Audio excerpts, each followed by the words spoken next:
The police that the state brought was this guy who wasn't there, who just wrote this up. So it appears that this other Trooper Sadler, was utilized basically to conceal the identity of the shooter, which then enabled the state police to deny FOIA requests that I was sending to get information. There's an open criminal case. That's an exception to FOIA.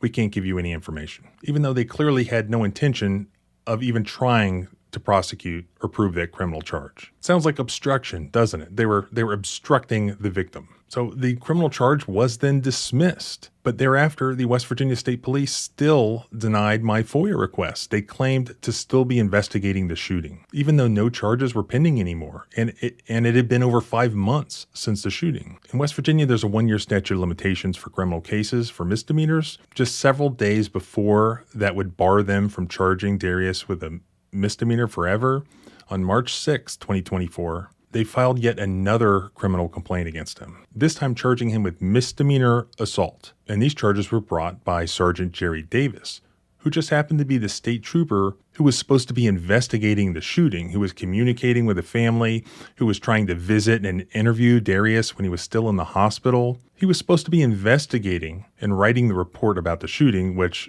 still 2 years later, we don't have. He's the one who files more charges against Darius for allegedly attacking the SWAT team with a hammer. What was the effect of that? Well, they didn't have to give us the report. And guess what? That charge is still pending.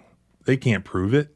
It's bogus, but they're leaving it out there. Why? We had 2 years to file a lawsuit about the shooting, a civil lawsuit.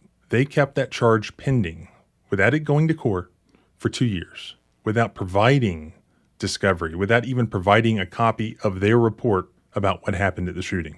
They never provided it to me. They never provided it to Darius or his criminal defense attorney. We believe they purposefully did that in an attempt to toll the 2-year statute of limitations to file a lawsuit, forcing the lawsuit to be filed without the benefit of being able to obtain and review the investigation report.